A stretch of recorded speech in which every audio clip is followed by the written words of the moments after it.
April 6, 1945. Off Okinawa, East China Sea. Dawn breaks over Task Force 58 of the United States Fifth Fleet. On radar, picket destroyers positioned 16 miles from the main fleet. Sailors scan the horizon, knowing what approaches. In the Combat Information Center of USS Lee, radar operators track incoming contacts, not dozens, but hundreds. The ship's 5-inch gun crews load shells marked with cryptic VT designations, each containing miniaturized radio transmitters that would revolutionize naval warfare. The goal is desperate. Survive Operation Kikasui No. 1, the first of 10 massive, coordinated kamikaze attacks. At 600 hours, the sky fills with aircraft. Through the morning haze comes a sound that will define the Battle of Okinawa. The drone of hundreds of Japanese aircraft engines approaching in waves. Pilots, sealed in cockpits, with no intention of returning. Leading the assault are pilots of the Imperial Japanese Navy's Special Attack Units. There's Zero fighters and Yokosuka D for wide-duty dive bombers, laden with 250 kilograms bombs, followed by waves of older aircraft pressed into suicide service. Among them, specially trained Oka pilots sit sealed in rocket-powered flying bombs carried by Mitsubishi G for Embeddy bombers. What happens next will demonstrate the revolutionary impact of American proximity fuse technology and reveal why Japanese kamikaze tactics, initially so devastating, would ultimately fail against the most sophisticated anti-aircraft system ever deployed. The American VT proximity fuse had arrived in the Pacific Theater after 2 years of combat testing. That began with a single historic shot, developed through a crash program, initiated in 1940 by Section T of the Johns Hopkins Applied Physics Laboratory under Dr. Merle Tuve. The proximity fuse represented one of the 3 most critical secret projects of World War II. Alongside radar and the atomic bomb, the fuse operated on a brilliantly simple principle: a miniature radio transmitter receiver that would send out continuous radio waves and measure their return frequency. When the Doppler shift indicated proximity to a target, the fuse would detonate the shell automatically. No longer would gunners need to estimate exact distances and set mechanical timers. The shell would know when to explode. The technical challenges had been staggering. The fuse's components, including tiny glass vacuum tubes manufactured by Sylvania, had to withstand acceleration forces of 20,000 times gravity when fired from a 5-inch gun. The projectile would reach 2,600 feet per second while spinning at 25,000 revolutions per minute. Through the gun as rifling, every component had to function perfectly after this violent launch, then operate reliably in temperatures ranging from 100 to -50 F. By April 1945, American factories had produced over 15 million proximity fuses for naval use in the Pacific Theater. Manufacturing had been distributed across multiple contractors. Crossley Corporation alone produced 5,025,913 fuses, 24% of the total. RCA, Eastman Kodak, General Electric, and McQueen Norris combined with 87 different firms using 110 factories engaged in various phases of production. This massive industrial effort ensured that American forces at Okinawa were equipped with the most advanced anti-aircraft ammunition ever created. The United States Navy had increased proximity fuse allocation from 25% of anti-aircraft ammunition in 1943 to 75% by 1945. This represented recognition that Pacific Theater combat against kamikaze attacks demanded revolutionary defensive capabilities. Every destroyer, cruiser, and battleship carried thousands of VT-fused 5-inch shells as their primary defense against suicide attacks. Standing in stark contrast was the Japanese kamikaze program, born of desperation. Following catastrophic defeats in the Marianas and the Battle of the Philippine Sea, Japan had lost the majority of its experienced pilots and aircraft carriers. Vice Admiral Takajiro Onishi, commander of the 1st Air Fleet, had proposed the formation of special attack units in October 1944, arguing that conventional tactics could no longer succeed against overwhelming American firepower. The kamikaze represented Japan's attempt to transform its remaining inexperienced pilots into precision-guided weapons. The mathematics seemed favorable. While conventional attacks achieved hit rates of only 2% against heavily defended American ships, Early kamikaze attacks in the Philippines had achieved success rates exceeding 30%. A single pilot in a Zero fighter carrying a 250 kilograms bomb could potentially sink or cripple a destroyer, trading one life and one obsolete aircraft for hundreds of American casualties and millions of dollars in damaged warships. The kamikaze pilots underwent abbreviated training that emphasized spiritual preparation over flying skills. Many had less than 100 hours of flight time compared to the 500-plus hours of their predecessors. At Pearl Harbor, they were taught basic navigation, ship recognition, and most critically, the final diving approach that would evade anti-aircraft fire. The pilots wrote final letters, participated in ceremonial sake toast, and received samurai swords or rising sun headbands before their missions. But no amount of spiritual preparation could overcome the technological revolution they were about to encounter. The Oka suicide weapon represented the ultimate expression of the kamikaze concept. Nicknamed Baka Fool by American sailors, this piloted bomb carried a 1,100 kilograms warhead powered by 3 solid-fuel rocket motors. With a maximum speed of 575 miles per hour in terminal dive, it was designed to be unstoppable once released. Yet its fatal weakness was range, barely 10 miles, requiring vulnerable Betty bombers to carry them directly into the teeth of American defenses. The contrast in defensive philosophy was absolute. American ships at Okinawa deployed in concentric rings of protection, with radar picket destroyers positioned to provide early warning and bear the brunt of initial attacks. Each destroyer carried 12 to 16 5-inch guns capable of firing VT fused shells, creating overlapping fields of fire. The proximity fuse transformed these weapons from area denial systems into precision instruments. A 5-inch VT shell had a lethal burst radius of 70 feet compared to just 20 feet for time-fused shells. More critically, the fuse eliminated the complex calculations required for conventional anti-aircraft fire, allowing gunners to engage targets immediately upon detection. The morning of April 6, 1945, would put these systems to their ultimate test. Operation Kikasui No. 1 involved 391 Navy planes and 133 Army planes, of which 215 Navy planes and 82 Army planes were kamikazes, a total of 297 suicide aircraft in a single coordinated assault. Commander Frederick Julian Beckton of USS Laffey later described the approaching kamikaze waves as resembling a swarm of bees heading for the only flower in the desert. The first wave struck at 0600, with radar operators tracking over 50 aircraft approaching from the north. At 0744, USS Laffey came under concentrated attack by 20 aircraft in 80 minutes. The destroyer's gunners fired 345 rounds of 5-inch VT ammunition, destroying 9 attackers outright. The proximity fuses allowed Laffey's guns to engage multiple targets simultaneously, switching rapidly between aircraft without the delays required for fuse setting. When kamikaze pilots attempted their standard tactic of approaching at wavetop height to avoid radar detection, the VT fuses proved equally effective, detonating when the shells passed close to the sea surface and creating walls of fragments that shredded low-flying aircraft. Despite this devastating defensive fire, Laffey was struck by 6 kamikazes, and for bombs, it survived, a testament to both American damage control and the fact that proximity fuses had prevented many more attackers from reaching their target. The effectiveness of the VT fuse was no accident. The technology had been secretly tested in combat since January 5, 1943, when USS Helena fired the first proximity fuse shells in action off Guadalcanal. Lieutenant Red Cochran, commanding the aft 5-inch battery, shot down a Japanese Aichi D-3A Valdive bomber with a second of 3 salvos. The shells had detonated without direct hits.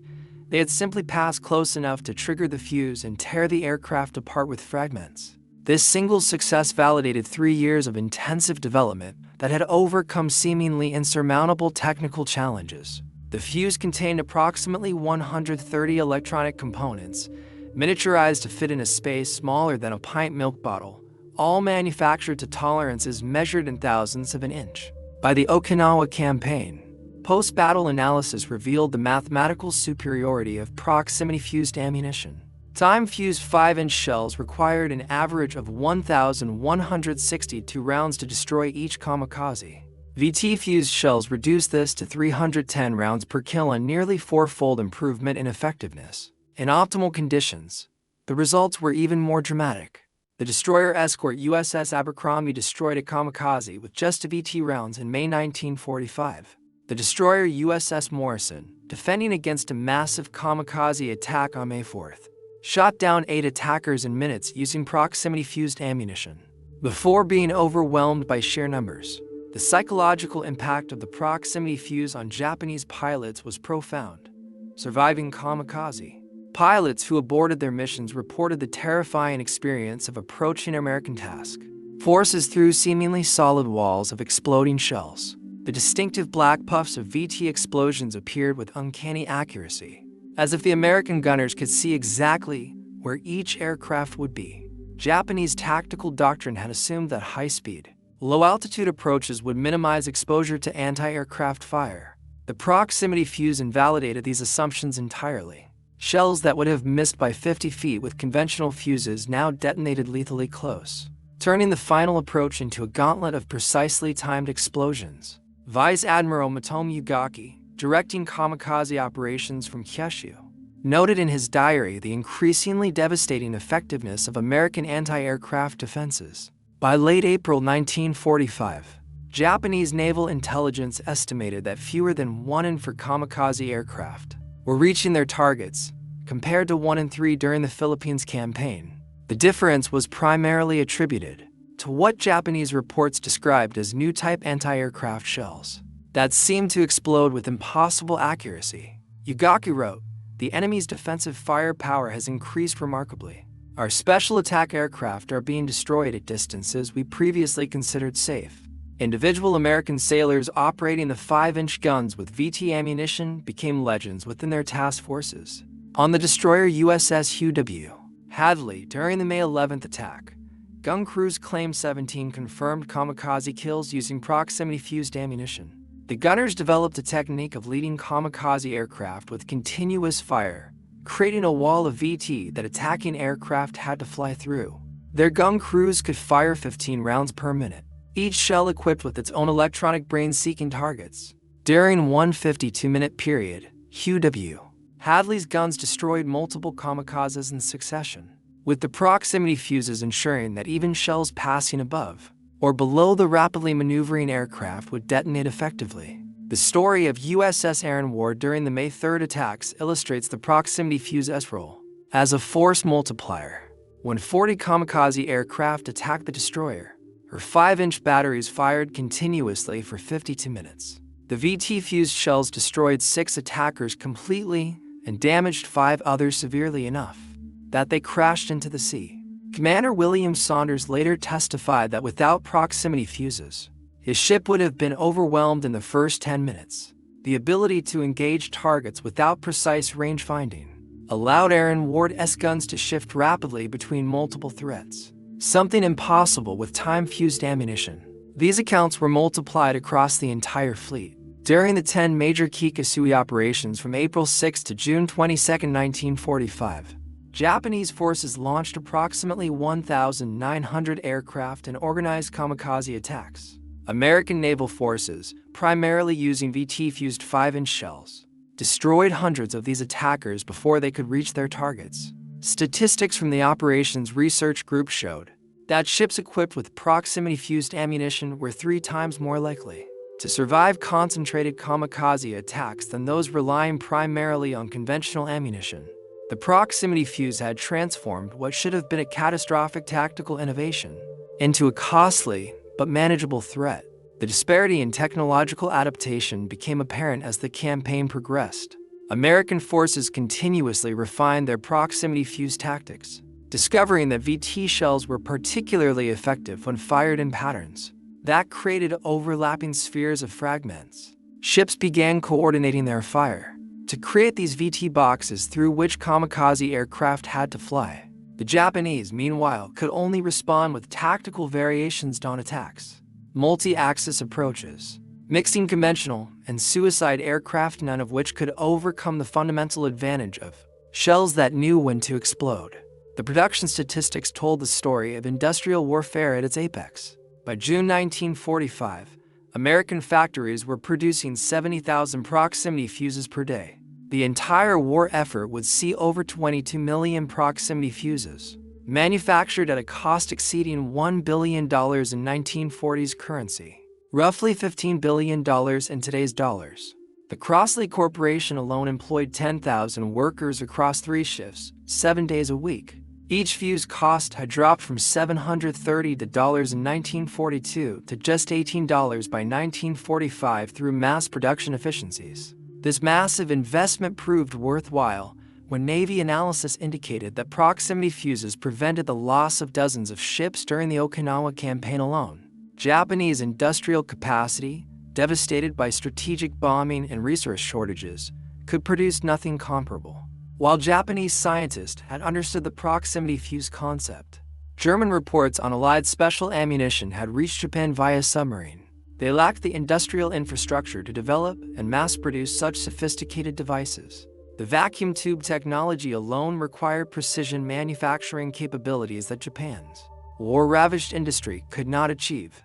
Japanese radar development, critical for understanding proximity fuse principles, remained primitive compared to American systems. The Type 22 radar, Japan's most advanced naval set, operated at wavelengths that made miniaturization impossible.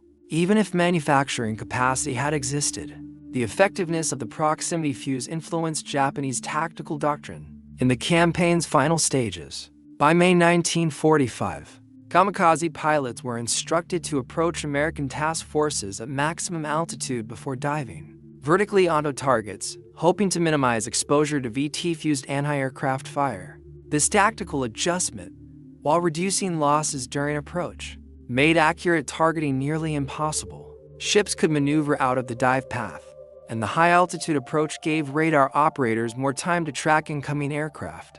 The attempted solution proved counterproductive.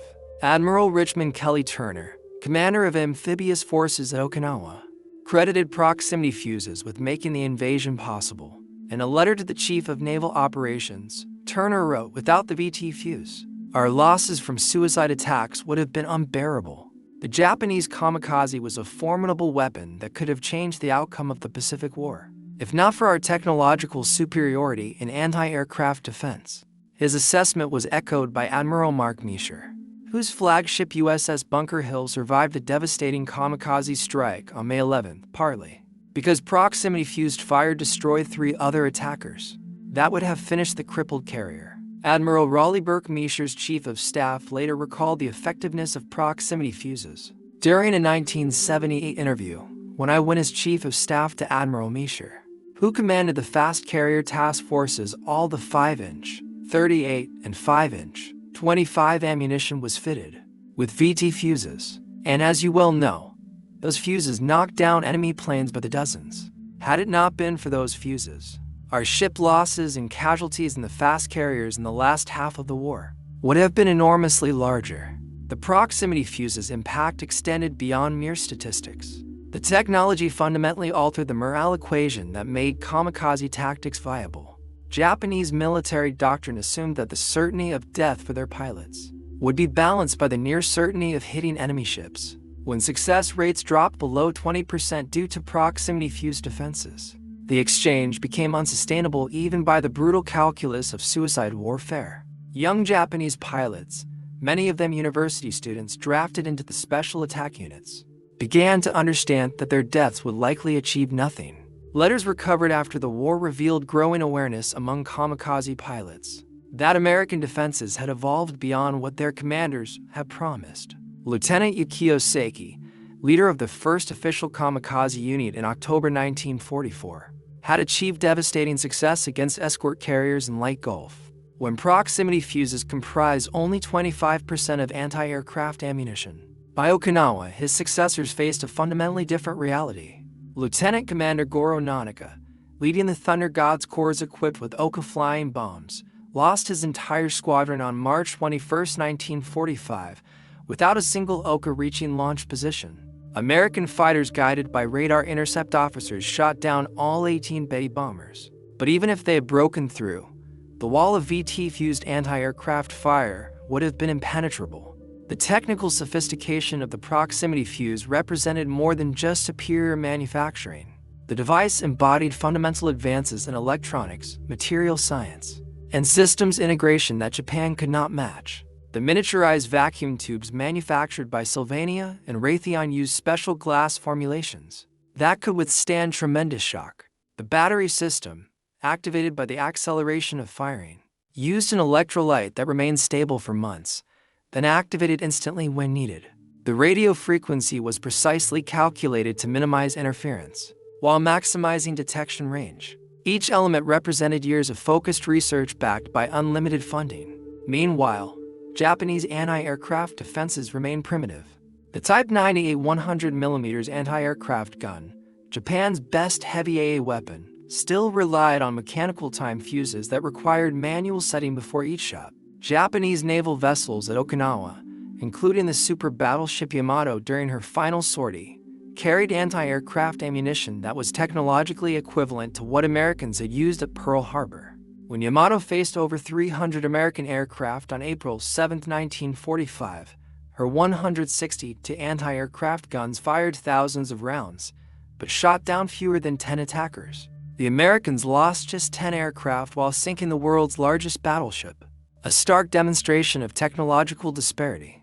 The proximity fuse also enabled new tactical innovations impossible with conventional ammunition. American destroyers developed the VT umbrella technique, firing proximity fused shells in predetermined patterns above friendly ships under attack.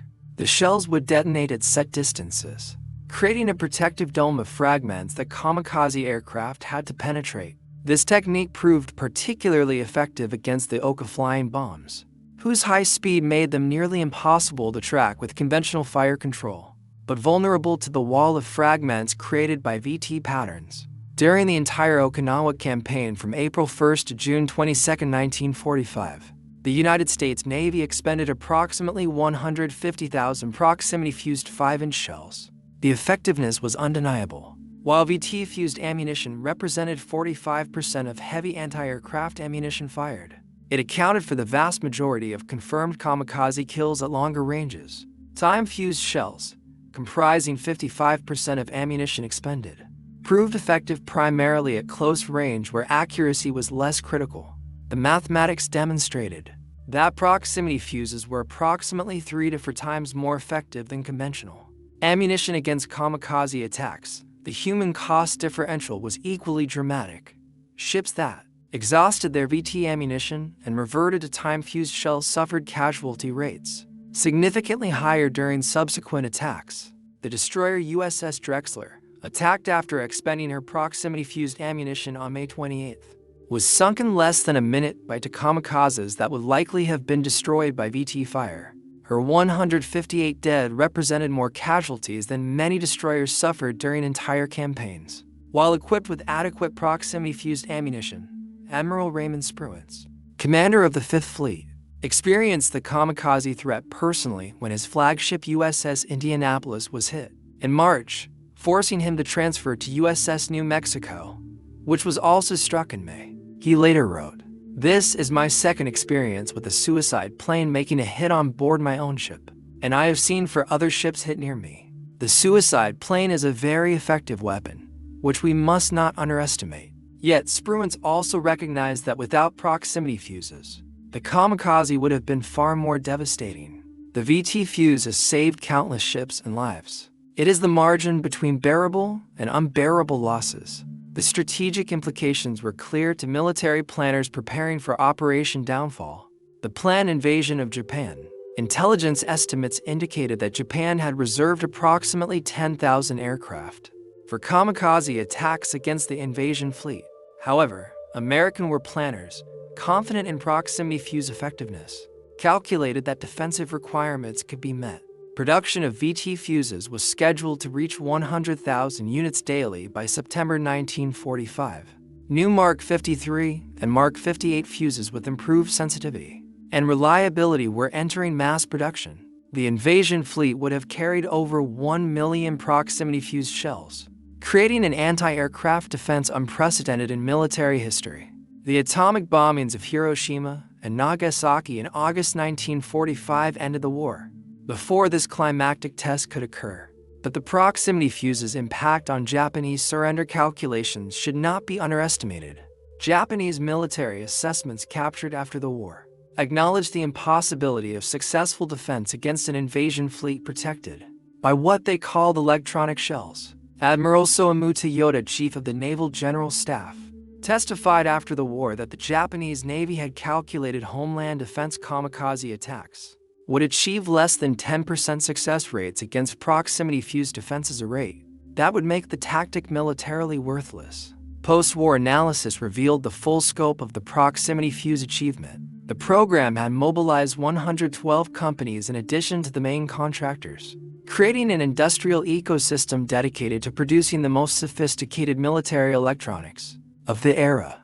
British scientists who had conceived the original proximity fuse concept in 1940, but lacked resources for development, acknowledged that American industrial capability had achieved what they considered impossible. The British had concluded that making vacuum tubes survive gun launch was insurmountable.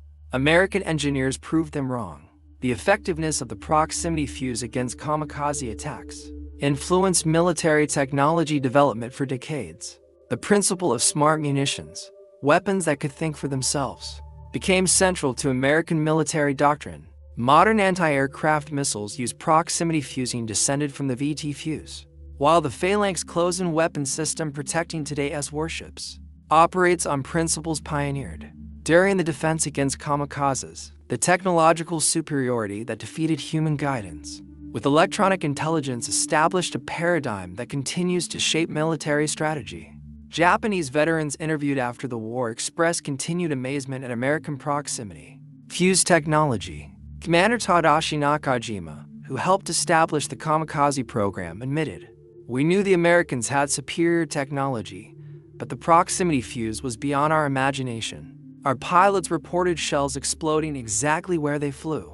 As if guided by invisible hands, it destroyed not just our aircraft, but the fundamental premise of the special attack that spiritual power could overcome material disadvantage." Captain Kiichiro Joe, an early advocate of kamikaze tactics, survived the war and later reflected on the proximity fuse's impact. "We believed that the willingness to die would guarantee success. The American electronic fuse proved that technology could defeat even the most determined human sacrifice. It was not just a weapon, but a statement about the nature of modern warfare." The contrast between the proximity fuse and kamikaze attacks represented fundamentally different philosophies about the value of human life and the role of technology in warfare. The American investment in preserving life through superior technology stood against the Japanese willingness to expend life as a weapon itself. The proximity fuse, by making kamikaze attacks survivable for American forces, invalidated the cruel logic that drove young Japanese men to deliberate death. In this sense, the electronic fuse represented not just technological superiority, but a moral statement about how wars should be fought. The legacy of the proximity fuse in defeating kamikaze attacks extends beyond military history. The crash development program that created the VT fuse established the model for subsequent American technical achievements, from the space program to modern computing.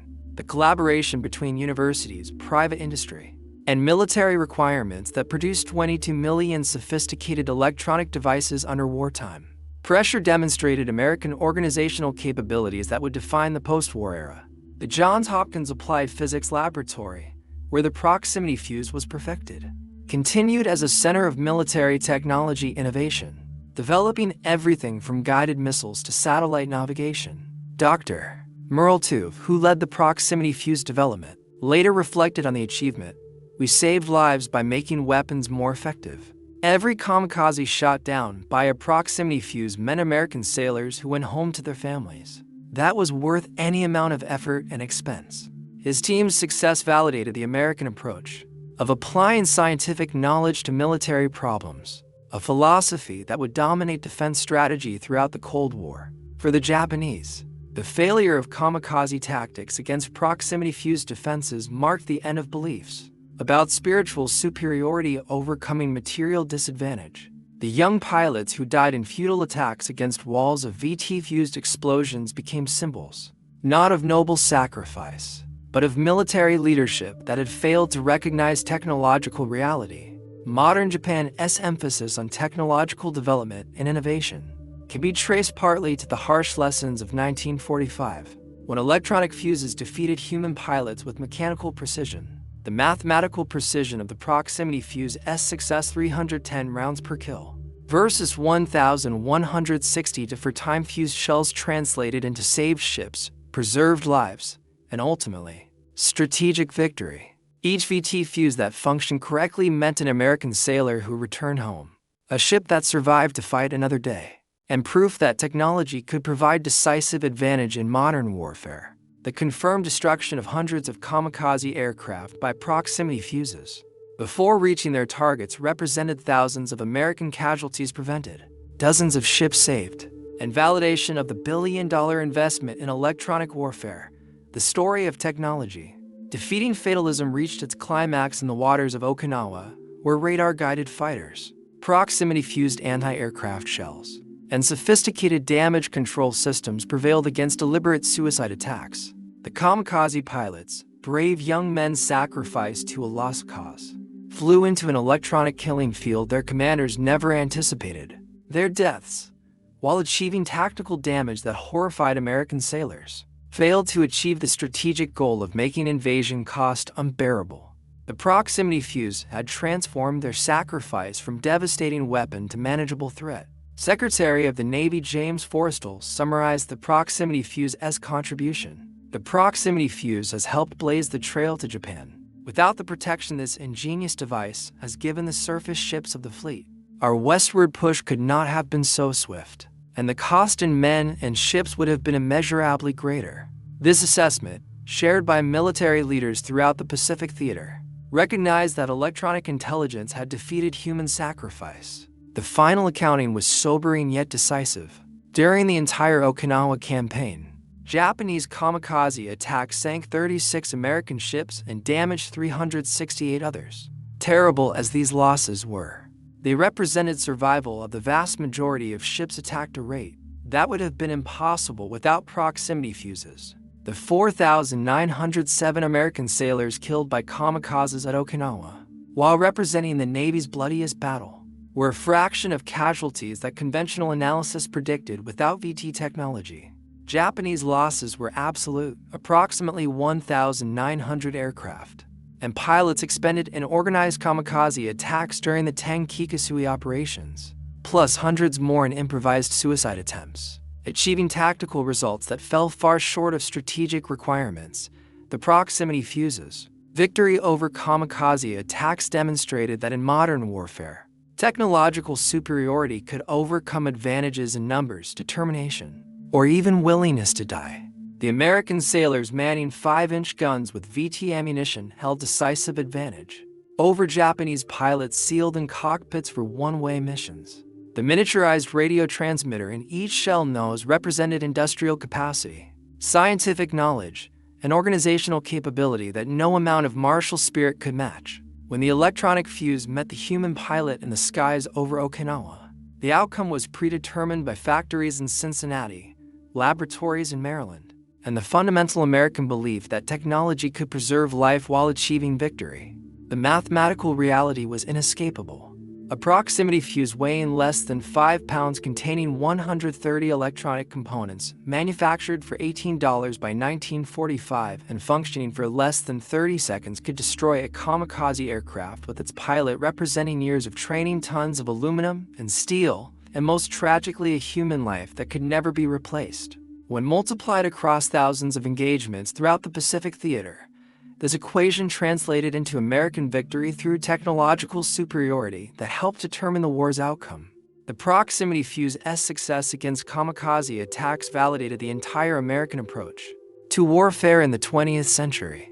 Investment in technology, faith in industrial production, and belief that superior equipment could overcome fanatical determination proved correct in the most extreme test imaginable. For Japan, the failure of the kamikaze against proximity fuse defenses represented not just military defeat, but invalidation of core beliefs about spirit triumphing over matter. The electronic fuse had defeated the divine wind, proving that in the crucible of modern warfare, Advanced technology would triumph over human sacrifice. The Pacific War demonstrated that in modern naval warfare, the ability to destroy aircraft at distance determined survival. Nations that could design, produce, and deploy superior defensive technology held decisive advantages over those relying on human courage alone. The proximity fuse versus kamikaze comparison illustrates this principle. At the most fundamental level, American electronic sophistication defeating Japanese human sacrifice. The VT Fuze's success at Okinawa established technological superiority as the determining factor in military effectiveness. The contrast between American and Japanese approaches to anti-aircraft defense ultimately tells a larger story about industrial warfare in the 20th century.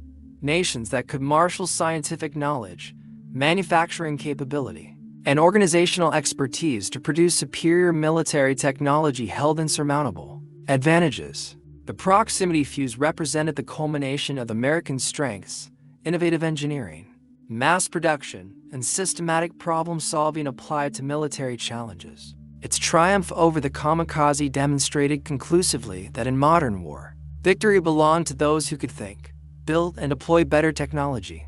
The mathematical precision of the proximity fuse's effectiveness 3 to 4 times more effective than conventional ammunition, reducing required rounds per kill by 73%, preventing the loss of countless ships translated into strategic victory that preserved American lives while defeating a determined enemy. This differential, multiplied across the vast Pacific theater, helped secure American victory and establish technological superiority as the foundation of post-war military doctrine. The electronic fuse had not just defeated the kamikaze, it had validated the entire American approach to warfare through superior technology, proving definitively that in matters of life and death, quality of equipment could overcome quantity of sacrifice.